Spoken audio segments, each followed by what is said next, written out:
about communities instead of talking with them. Pedro Pizarro, president and CEO of Edison International, found time this week to sit down with the LA Times to discuss their so-called fast pay program for those impacted by the Altadena-Eaton Canyon fire. We think it is neither fast nor fair, but when we organized the community town hall, Southern California Edison first confirmed participation and then abruptly canceled. There was no time available on Mr. Pizarro's calendar for a face-to-face conversation with the individuals and families who have lost everything due to the negligence of Southern California Edison. This is not an accident. This is a choice about who deserves direct engagement and who gets managed through press statements. When you talk to the LA Times about people, you control the narrative. You get to frame the issues on your terms, with your spin, filtered through journalists who may or may not push back.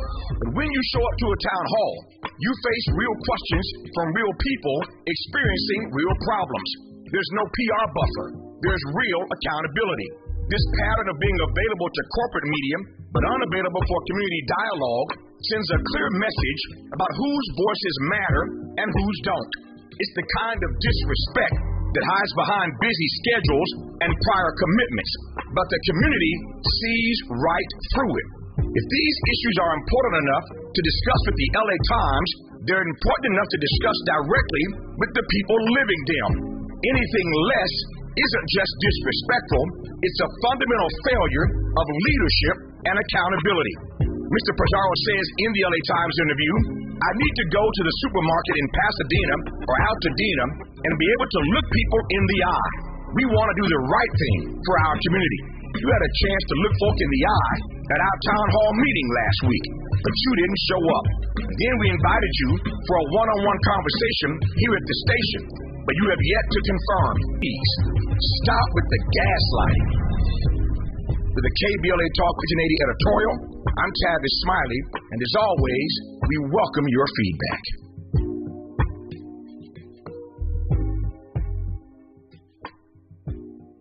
You are listening to The Black Pack here on KBLA Talk 1580. I am your host, Adrianne Shropshire, and we are joined in this hour by Mona Shah, Senior Director of Policy and Strategy at Community Catalyst, to continue our conversation about the end of the government shutdown, longest in history, and the issue at the center of that debate, and that is healthcare affordability. So welcome, Mona, and thank you so much for taking the time to come and talk to our listeners about this issue. Absolutely. Thank you so much for having me for this important conversation. So before we get started on talking about the outrageous government shutdown and the fact that we have an entire political party that apparently doesn't want people to have health care, can you tell us a little bit about Community Catalyst and the work that you all do at the intersection of racial equity and health? Community Catalyst is a national organization. Our mission is to build the power of people to create a health system that is rooted in race equity and health justice, and have a society we fundamentally believe where health is a right for all. We are a national organization who works with community and state-based partners. We really feel it's important to center communities in shaping our healthcare system and individuals and their lived experience, and work to advance policies at the state and national level, all in service of that mission. And so talk to us about how you all viewed this fight over the last, whatever it was, 43 days, where obviously central to the shutdown was Democrats in both the House and the Senate saying, we are about to fall off a healthcare cliff, and people are going to lose, not have access to their subsidies, and premiums are going to go up. How did you all approach this fight, or how did you all think about this in terms of the work that you're doing and really this crisis that we're facing? Yeah, absolutely. As you just mentioned, we are in a health care crisis in this country right now. If you look at just the amount of medical debt that people are accumulating, past earlier this year, we had historical cuts to healthcare, the biggest cuts that the Medicaid program has ever seen. And even at that time, they failed to make these enhanced premium tax credits permanent. So we saw the last, couple of days, weeks, even months as a urgent moment for the health justice movement at a time when we really were encouraging everyone, whether you were an individual, sharing your story, really explaining to policymakers, what affordable care means for you, how these tax credits have helped you, what it means for your economic security, your well-being, the tough choices that you may have to make if you're faced with losing these tax credits, between food on the table, rent, you're diagnosed with cancer, you can no longer afford the treatment. So really wanting to make sure that everyone understood what was at stake, what was on the line, the real consequences that this is going to have on individuals. We know that Black communities are always disproportionately affected because of systemic racism. And so that was our goal, to be as loud and vocal as possible to help individuals, communities, and policymakers understand the gravity of this and what is going to happen. We're already in open enrollment right now. People are already getting sticker shock, seeing what's happening with their premiums, and that all started in the middle of the shutdown. Right. So this is so important what you're raising about how you all help to lift and elevate the voices, telling people to tell their stories about how losing their tax credits would affect them, how increasing premiums would affect them. Because when we think about when the ACA debate was happening back during the Obama years, which seemed like 150 years ago now, there was this, or even during the campaign, right, in Obama's campaign, that one of the sort of strategies for them was to actually lift up the stories of people, right, who were struggling with healthcare costs, who were losing their healthcare, who were going into medical debt, right, bankruptcy over healthcare costs. And I think that sometimes during, these kind of fights, these policy fights in Congress, the actual impact on people gets lost because we just see the talking heads, we see pundits, we see elected leaders on both sides, but we don't actually, and in this, I feel like this has been the case in this round in particular, is that we're not actually hearing the voices of the very people who are going to be affected, and that feels like a real problem. Absolutely, and we certainly at Community Catalyst believe that sharing your story, storytelling, is one of the most powerful advocacy tools that we have. To your point, we really need to humanize these issues, and there's lots of numbers being thrown out there, above 400% of the poverty level. What does that mean? That's only $62,000 for an individual. That's $128,000 for a family of four. But when you have that income, what does that mean to you to now have to spend, double the amount that you were spending last year on health insurance? The average family doesn't have more than $500 of savings in their bank account. And so, sharing those stories of what does it mean when you go to fill a prescription for your child who has asthma and you can no longer afford to fill that prescription. These are the stories, to your point, the powerful humanization that we need to make sure that policymakers are hearing and understanding. Yeah, I feel like this is this piece of it, right? Like both the folks that have been affected, that will be affected. I refuse to go and look. Actually, I know that my premiums are going up, and I don't even want to go and look at what it is. But it does feel like both the stories, but you also raised another point that hopefully we can talk a little bit more about when we come forward, is that HR 1, right, the big, terrible, horrible bill, is the culprit here, right, in so many ways, because it made cuts to health care, and we're kind of losing that too, right, in this conversation. We're sort of losing the fact that we're here because we have one party that attempted to make cuts across all kinds of programs, right, and all kinds of what should be priorities in that original bill, and that's sort of the problem for us in so many ways about what, in terms of how we got to where we are. But I want to dig into that a little bit more on the other side. We are continuing this conversation with Mona Shah from Community Catalyst. Stay with us. This is KBLA Talk 1580. You're part of the Black Pack with Adrianne Shropshire on KBLA Talk 1580. We all hear the radio ads about the IRS. They tell you to be afraid, to be scared, and they try to frighten you into calling. I'm not here to do that. Tax Relief Advocates is different. TRA is here to tell you that if you owe money to the IRS, whether it's $5,000, $50,000, or $500,000, we have a solution. It doesn't matter if you're sitting in your car, at work, or with your kids. No matter where you are, call now. 800-550-9651. Don't lose hope. TRA can eliminate or reduce what you owe to the IRS.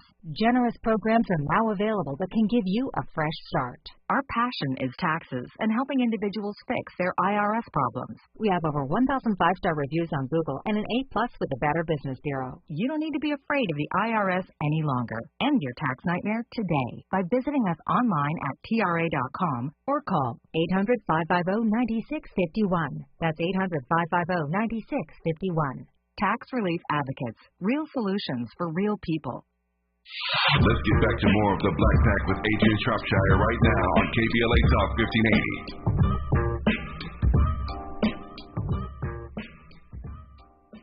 You are listening to the Black Pack. I'm your host, Adrianne Shropshire, and we are in conversation with Mona Shah, Senior Director of Policy and Strategy at Community Catalyst. I appreciate you for being here because it's such an important conversation because as we head into December, and we know that coming out of the shutdown, one of the things that the sort of rogue 8 Democratic senators who sort of helped to usher in the end of the shutdown got, I guess, out of their negotiations with Republicans was potentially a vote on a bill to extend the healthcare subsidies. So that's one. We know that on the other side, in the other chamber, Speaker Mike Johnson has said that he will not even consider taking up a vote on extending the healthcare subsidy. So we have a vote happening, presumably in the Senate and in the House, the Speaker of the House saying, get away from me with that.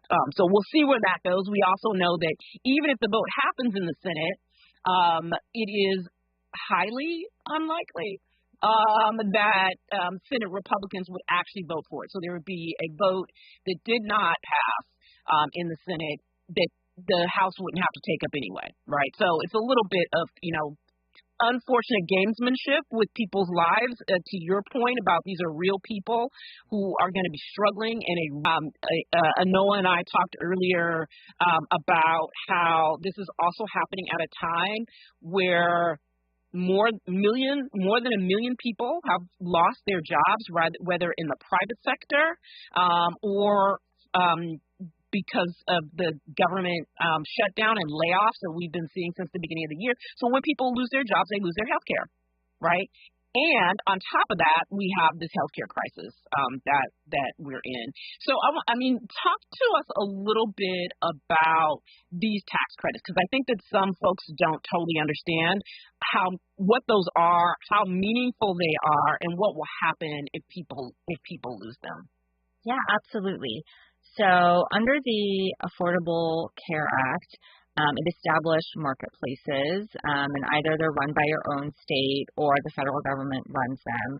And that was significant in terms of offering people some affordable alternatives to health care.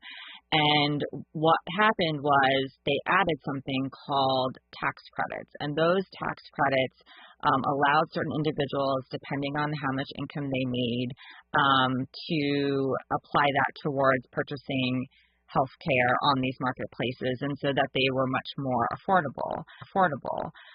What Congress did in 2021 and the COVID pandemic was enhance those tax credits. And so you'll hear, sometimes you'll hear enhanced premiums tax credits or advanced premium tax credits. What we're talking about right now are these enhanced premium tax credits, recognizing that, at 400% of the poverty level and above, and I shared the real numbers of what that means. Again, that's about, one individual making $62,000, a family of four making $128,000. They were still very much struggling with finding affordable care, despite, a lot of states expanding Medicaid, despite these exchanges being set up.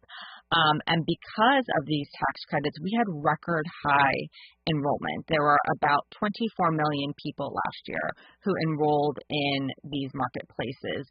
Of those, 22 million, about 93% benefited from these tax credits. So it shows just how important they are for affordability. If these tax credits are not extended and made permanent, about 4 to 5 million people are going to lose coverage. Or if they don't completely lose coverage, they are going to have to make some. So this really made healthcare affordable for millions of more people, and that is why they're so important.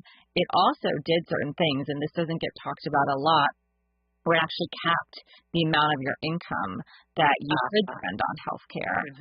So part of what we've been doing when we're asking Congress to make these permanent is also making that permanent so that, no more than 8% of your income can be spent towards premiums, which again is really, really important when we're talking about economic stability and financial well-being. And we know, going back to the issue of medical debt and, specifically the Black community, 56% of Black adults owe money for a medical bill. And we also know that as important as the health insurance is and as much progress as the Affordable Care Act made, there are still certain things that, benchmark plans, essential health benefits, these marketplace plans aren't required to cover. They're not required to cover dental care, for example.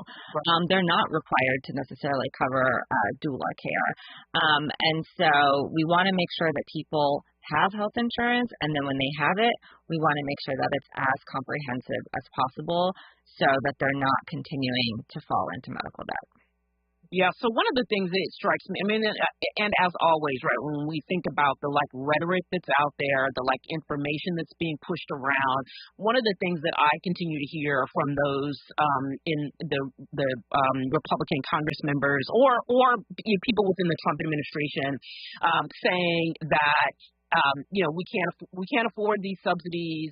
Why should we be paying for rich people to get subsidies to pay for their health care? And so I'm so glad that you put those numbers out there about who is eligible for subsidies, because an individual making $62,000 a year is not a rich person. Exactly.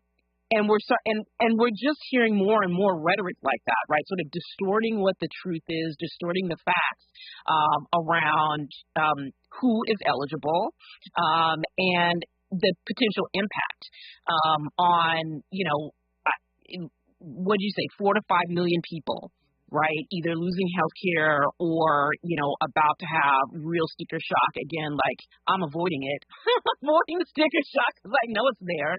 But please don't do that. No one follow my example. You should know what's about to come at you. But going back to this, how we got here, right? And I guess there's many decisions, right, that have been made and votes that have been taken across the period of time that got us to where we are. But when we think about the cuts in H.R. 1 in the summer, I think, just a distortion of time. I can't even remember. Maybe it was September. There were these cuts to healthcare that sort of got us to where we are. And so if you could talk a little bit about that, right, and what the implications are for all communities, but obviously, for communities of color and families of color in this country. What was the impact of the earlier cuts in that original bill? Yeah, absolutely. So first, they made the deepest cuts to the Medicaid program than Congress has ever made in history. And so we are looking at 10 million people who are going to be losing Medicaid coverage over the next several years. And if you specifically look at the Black community, about 20% of all individuals enrolled in Medicaid are Black. That's about 13-14% of the entire U.S. population. So unfortunately, as usual, the Black community is going to disproportionately feel the harms of this. Some of the ways in which they're going to lose coverage is, for example, they added unnecessary work requirements. So these are administrative, red tape burdens where you have to quote unquote prove that you work. But the majority of people on Medicaid already do work, and a lot of people are doing unpaid labor, or they're seasonal workers or gig workers, where it's really hard to continue to show, steady employment. And so we are very, very concerned about, if you just don't know how to show proof of employment or get through these administrative hurdles in the right way, you're going to still be eligible but unnecessarily lose coverage. And we saw that happen. There was a process called the unwinding a few years ago. So during the pandemic, people didn't have to re-enroll in Medicaid. And then once the pandemic ended, it was called the Medicaid unwind. And we saw that the Black community, even though they're still eligible, had more coverage losses through that process, which was very similar because it was about jumping through some administrative hurdles. There's also something called state-directed payments, where states could receive additional Medicaid funds. Because they are losing those because of the cuts through H.R. 1, already we are seeing hospitals and clinics shut down, especially in rural areas, because Medicaid was really important in terms of keeping their doors open.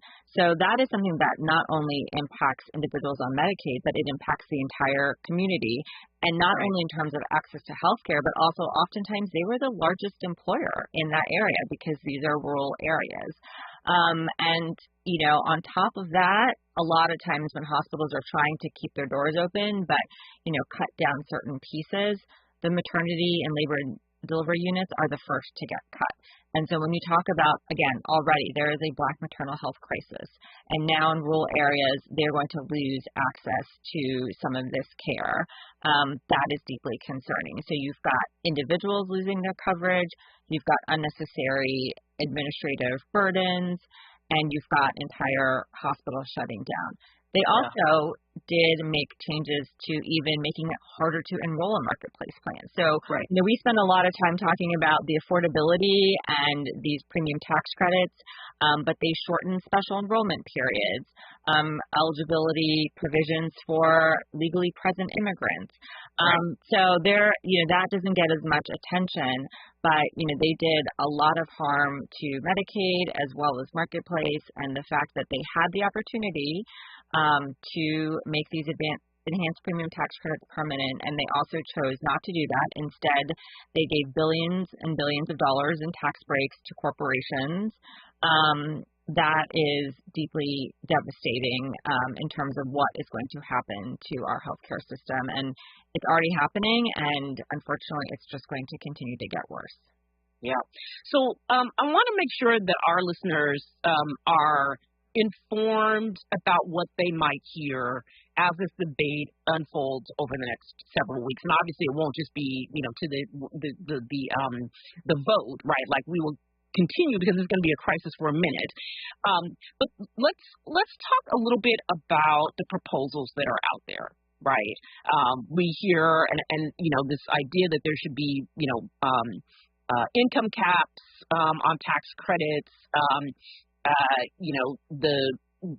The president has talked many times about whatever ideas or concepts or plans or whatever it is that he has that, I guess they'll start to try and be more specific on. We've heard people talk about we need to go back to high-risk pools. What are the proposals that are out there, and what do people need to understand about them? Yes. So I believe you're referring to some of the tweets that the president, as usual, tried to put out as a distraction, because these premium tax credits were not included in the reopening of the government. And these are very dangerous. The policy details are vague, but we call it, putting on wolf's clothing. It could potentially dismantle the entire ACA marketplace, and it could encourage people to purchase junk plans, which you think you're getting health insurance, but in reality, they don't have to adhere to the same standards that a marketplace plan does, and so they don't have to cover, prescription drugs, mental health, maternity care, and so you might think, oh, this is a more affordable, quote-unquote, alternative until you actually get sick, and very little is covered. It could, encourage younger people to leave marketplace plans. And then you have, the way insurers are able to keep costs manageable is by the number of people in them. Those are called risk pools. And the more people you have in the risk pool, the lower the cost can be. So they're going to raise the cost if a lot of, younger, healthier people leave these marketplace plans. And so again, the details are very vague, but we could see that as the undoing, almost like a death spiral of these ACA marketplaces, which we fully acknowledge have room for improvement. They are certainly not perfect, but they are a huge first step in the right direction. We did see massive coverage gains in 2020. About 20% of the United States was uninsured. Now we're down to about 10%. And so we are deeply concerned that what seems appealing of getting, $1,000, cash in your pocket, in reality, it doesn't test, insurers putting profit over people, and ensuring that people have comprehensive, affordable health care. That is not the solution. Right.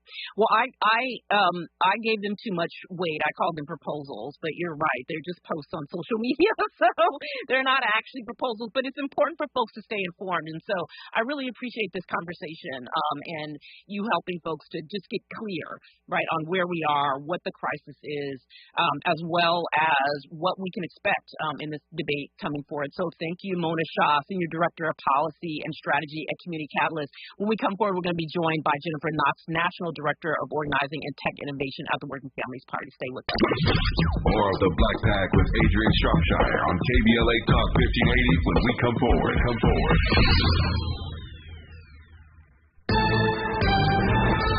I'm Amber Payton with BIN News Now. 88-year-old Morgan Freeman is calling out the use of artificial intelligence to recreate his voice, saying it's unethical and illegal. He told The Guardian his legal team is investigating cases where his voice was used without permission in ads and online videos. Freeman, famous for his iconic narration, says using AI voices takes jobs from real actors, adding, quote, "Don't steal my voice, that's me," end quote. Chicago and St. Paul are suing the U.S. Department of Justice over new restrictions tied to a $6 billion community policing grant. The cities argue the DOJ cannot require them to drop DEI programs or help with federal immigration enforcement as a condition for funding. And Under Armour and NBA icon Steph Curry have ended their 13-year partnership. Curry now owns his Curry brand outright and is a sneaker-free agent. Curry says he's looking forward to new growth and staying committed to the next generation. Get BIN News Now on demand 24/7 on the iHeartRadio app. Right now, there are young people across the world facing a tough choice. Or drop out to help their family put food on the table. You can help change their future in a single moment. See how far your support can go at unbound.org. This is the KBLA Sports Minute with Ray Richardson. Very important stretch of the season coming up for the USC football team. It starts Saturday against Iowa at the Coliseum. 7-2 USC must win its final 3 games to stay in contention for the 12-team college football playoff. The Trojans have not made it to the playoffs in the 11-year history of the postseason format. After Saturday's game, the Trojans are at number 8 Oregon next week and finish up at home against UCLA. UCLA has a tough matchup tomorrow. The Bruins are at number 1 Ohio State. Ohio State is a 31-point favorite. The top HBCU football games tomorrow: Howard at Delaware State, kickoff at 10 a.m. local time on ESPN+. South Carolina State is at North Carolina Central, 2 p.m. kickoff local time on ESPN2. The NFL game of the year so far this season is Sunday at SoFi Stadium. The Rams are taking on Seattle. Both teams are 7-2 and tied for first in the NFC West. 1 p.m. kickoff on Fox. No debates, no speculation, just the info you need. That's your KBLA Sports Minute. I'm Ray Richardson on KBLA Talk 1580. All I need is one mic. With a KBLA Talk 1580 editorial, I'm Tavis Smiley. Let me be clear about what we're witnessing here. A textbook case of talking about communities instead of talking with them. Pedro Pizarro, president and CEO of Edison International, found time this week to sit down with the LA Times to discuss their so-called fast pay program for those impacted by the Altadena Eaton Canyon fire. We think it is neither fast nor fair, but when we organized the community town hall, Southern California Edison first confirmed participation and then abruptly canceled. There was no time available on Mr. Pizarro's calendar for a face-to-face conversation with the individuals and families who have lost everything due to the negligence of Southern California Edison. This is not an accident. This is a choice about who deserves direct engagement and who gets managed through press statements. When you talk to the LA Times about people, you control the narrative. You get to frame the issues on your terms, with your spin, filtered through journalists who may or may not push back. But when you show up to a town hall, you face real questions from real people experiencing real problems. There's no PR buffer. There's real accountability. This pattern of being available to corporate media but unavailable for community dialogue sends a clear message about whose voices matter and whose don't.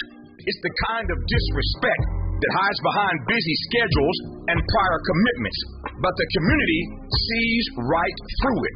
If these issues are important enough to discuss with the LA Times, they're important enough to discuss directly with the people living them. Anything less isn't just disrespectful, it's a fundamental failure of leadership and accountability. Mr. Pizarro says in the LA Times interview, I need to go to the supermarket in Pasadena or Altadena and be able to look people in the eye for our community. You had a chance to look folk in the eye at our town hall meeting last week, but you didn't show up. Then we invited you for a one-on-one conversation here at the station, but you have yet to confirm. So please, stop with the gaslighting. With the KBLA Talk 1580 editorial, I'm Tavis Smiley, and as always, we welcome your feedback.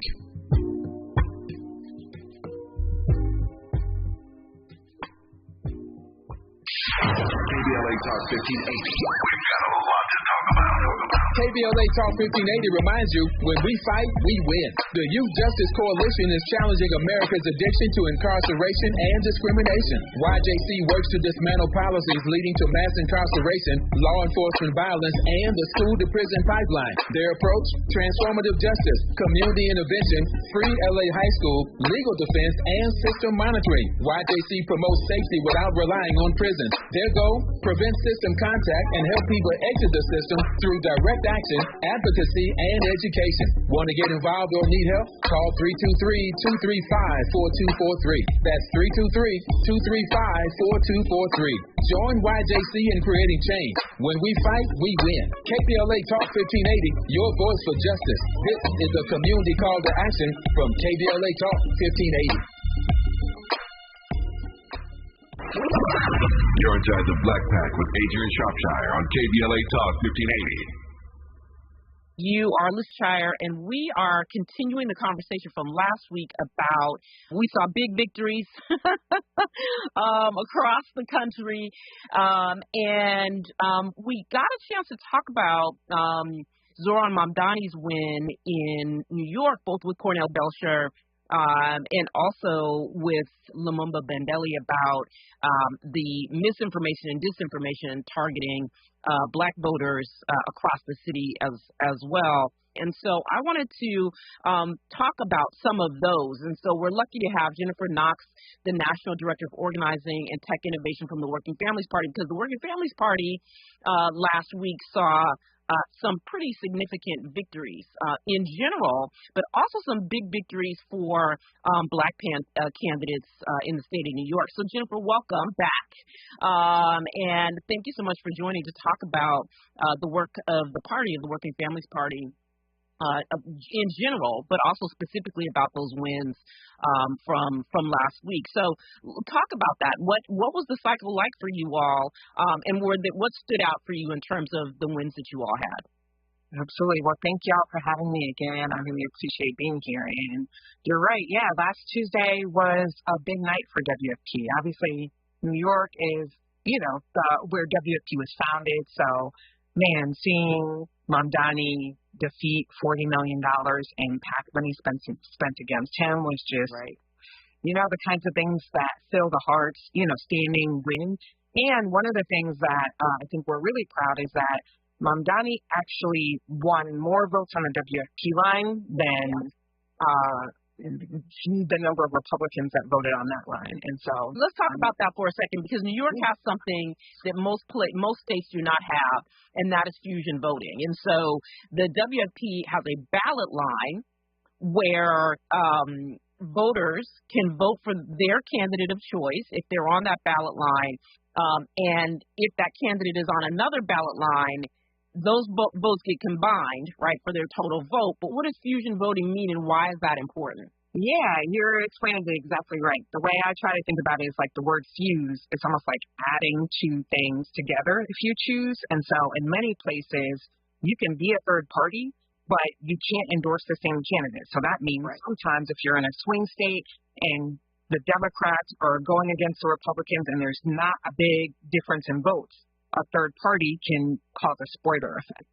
Right. And so what fusion allows is like, hey, if we don't think we can be additive to the race by having our own person, maybe we fuse our votes with a party, but we want to be able to see that 10,000 people, 20,000 people, however many people voted on Working Families Party line, because we are independent, and we want that candidate that gets selected to see our numbers independently. And so tons of people went out and voted on the Working Families Party line for Mamdani, and that is how a third party becomes a second party. Is incrementally year over year, right? You try to get more and more votes on your party line until you're actually number 2 instead of number 3. Actually, there were 5 other candidates between New York. Connecticut also has fusion, and so in those states, we were able to actually run people not even on the Democratic Party line, but just on a Working Families Party line, and they were able to win independently, sometimes up against Republicans, sometimes up against Democrats. Yeah. And so we're always proud and when we see our candidates elected, but especially when we can do that with independent political power. Yeah. Right. We're even more proud because we know that that's what we long term need to build. Well, I want to talk about that a little bit later. This idea of what does it mean to build independent political power, and particularly because I think what you just described is how the Working Families Party can build both momentum and power, right? So when you're able to say power within the political system, so when you're able to say, hey, Mr. Mayor or Miss Governor or whatever, here are the number of people who voted for you on our line, which means that you now need to negotiate an agenda with us because these people voted for you here, and so you need to respond to them as well, not just the folks who voted for you on another line. So that's important. I want to come back to that. But you all had, when we talk about mayor's races in New York, and you tell me if there were other major victories that you all had, but you all saw not just a significant win in New York City, but in other cities across New York. Talk about those as well. Absolutely. In New York, not only were we throwing down in the city, but there were at least 4 mayors elected in sort of outskirts, other areas. So we had Buffalo races happening just all over the state. And that's we're proud of, we really are building statewide, and we're trying to build that in more and more places. So New York was just incredibly powerful. But I also want to say, coming from the North and the Midwest, Tuesday was also beautiful across the country for us. In the Midwest, like if you go to Dayton, Ohio, they had a very incredibly talented WFP-endorsed new mayor elected, Shanice Turner-Sloss there. Detroit had a great night as well. Denzel McComb won on city council, and a lot of people have been seeing lots of high-profile things about Mayor Sheffield, black woman, both of them black candidates, but you now have a first black female mayor, and then Denzel, who is joining city council as a community organizer. So really, all across the Midwest, even the South, we also got to shine a light on where we're making progress, and seeing Dr. Alicia Johnson elected there in Georgia statewide against a Republican black woman. She's going to serve on the Georgia Public Service Commission, which is a really important role where you can be helpful on people's utility bills, et cetera, things like that, for working people. So, black people, but also working families champions had a really good night across the country. And we're feeling so strongly that this message around affordability and really speaking to the issues of working people is absolutely critical. Both places, but also the voter turnout of working people was up, and that's the kind of thing that we need to build a real center of gravity going into 2026. We want to block the Republican trifecta, but we want to do it with working people, right? So there are, a couple of important things that you said. You talked about the wins across the South, and the statewide races in Georgia, which were the first that Democrats have seen in many, many years. You had the breaking of the supermajority in Mississippi. You also talked about, black women mayors, and so yes, to the two that you named. And then I think there were, I might be wrong on this, but I think there were two black women mayors in New York. The growth of black women mayors over the last decade, which feels, really important to talk about. It also happens we're seeing an increase in the number of black women mayors at a time when black women mayors or black mayors in general are coming under attack from this administration. So there is something to be said about also, I would say, again, the role of the Working Families Party in supporting the mayors that they get elected, right, to be able to stand up to and withstand the pressure that they're going to be under from the federal government. That is so right. I think it's both ends of the spectrum. Years ago, shout out to Brittany Whaley, very talented black woman, Southeast director, started a project called Bet on Us, which was very intentionally developing black women to run for office and, training them, talking about all the ways that it can be, different for us doing that. And we're all the way invested in these black women being successful. And that's starting with being able to run successful campaigns. And then, of course, as you're saying, they're getting elected in a time where there can be great repression. And, I would say, I think people want an opposition party. People want electeds that are going to stand up. And clearly, what I see is the electorate saying, and we trust a black woman to stand up. And yes, we're going to need to build spaces for them to learn from one another, build collectively. And because so much of us, we can learn from past history in this moment, but we're also going to have to just be nimble, right? And be responsive to the actual conditions that are happening on the ground. And so that's for sure. As a party, we want to both support people to get elected, but also support them after they get elected to be successful, no matter what they come up against. All right, more with Jennifer Knox from the Working Families Party. When we come forward, we're going to talk about what it means to build independent political power. Stay with us. You're part of the Black Pack with Adrianne Shropshire on KBLA Talk 1580.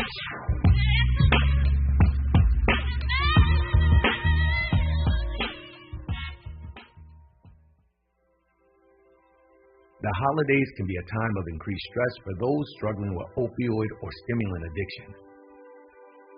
They can also be a time for pause, reflection, opportunity, and new beginnings. Choose treatment and recovery. Embrace the company of family and friends and create special moments. Find a proven opioid or stimulant addiction treatment provider near you at choosechangeca.org. Hear that? That's the sound of your life. Perfectly imperfect. Beating in rhythm to the world you've created. But every time you drive after drinking, the music gets drowned out. Your life sounds pretty great. Don't let a buzz ruin it. Buzz driving is drunk driving. Don't drive buzzed. A message from NHTSA and the Ad Council. Oh no, stomach issues again? Stomach issues? Who are you?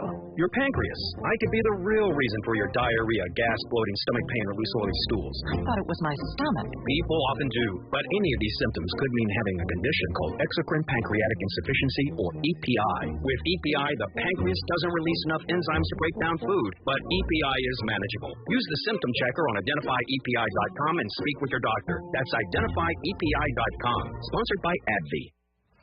It's Cybersecurity Awareness Month. LifeLock is here with tips to help protect your identity. Use strong passwords, set up multi-factor authentication, report scams, and update your software. And for comprehensive identity protection, LifeLock is your best choice. LifeLock alerts you to suspicious uses of your personal information and fixes identity theft, guaranteed, or your money back.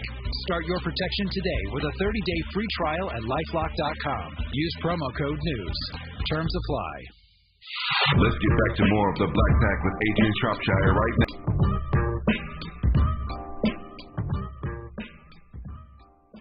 We are wrapping up our conversation with Jennifer Knox, the National Director of Organizing and Tech Innovation at the Working Families Party. And so in a moment where, let's just say everybody's not happy with the Democratic Party right now, whether it is people saying they need to do more, whether it is people calling out rogue senators who are throwing everybody under the bus but themselves, and saying, how do we get to a place where we have a party that actually represents the values that people are saying they hold closest? Talk about how the WFP is thinking about this moment in particular, where there's real angst inside the Democratic Party and people are looking for alternatives. Yeah, there's real angst and I think real anger, and people deserve to be mad.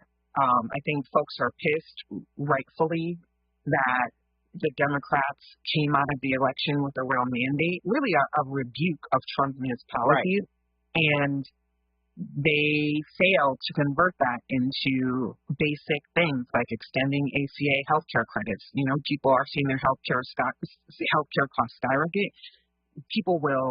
Some people will end up without insurance because of this. And let's be real, some people will die, right, or be seriously injected. Yeah, these are real, and folks want to see a deeper fight. And, you know, we could get caught up, a lot of folks are, talking about what's up with Schumer. Our message to people is build with us. You want to see to fight that you don't have to constantly be berating to do the right thing, well then build with us. And that means, texting WFP to 30403. Joining us, we're going to be endorsing candidates all across the country, and looking at us, checking before you vote. Also, running with us. We need so many more working people engaged. What Tuesday night and a lot of people are saying is that there is expected to be a wave. For sure, a wave that pushes back against Trump. But whether that wave just elects some folks who are focused on placating or getting by, right, or focused on trying to balance the interests of working people with their billionaire corporate donors, or some folks who are really just focused on fighting for us right now, that is still to be determined. And so what it's going to mean is that there are races that normally that might be, and whoever is running in that race is going to benefit from that.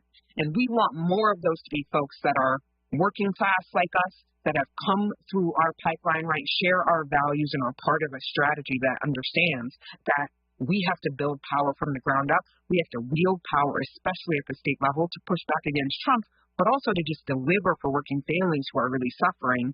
And we can't be building back to anything. We got to build a new vision founded on some principles that every person should be able to thrive here. You go into work, you should have affordable health care, right? You should have affordable child care. You should have the things that your family needs to thrive.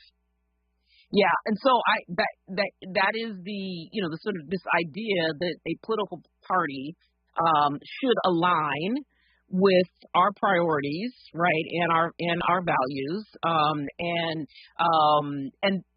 it doesn't necessarily mean, and this is the thing when I think about in the places where there are fusion, New York and Connecticut, I think you said, that is because folks don't necessarily make a significant choice, right? They can say, well, I agree with this and I agree with this, right? And so I'm gonna put my vote right behind the thing where I think I can get the most leverage, right? So that feels really important. But in places where fusion doesn't exist, right, which is, most of the country, right? You said a couple of things that I think are helpful in people thinking about how they support or how they join with working families party organizations across the country, and that is one. I'm going to ask you to say it again because you said it quick.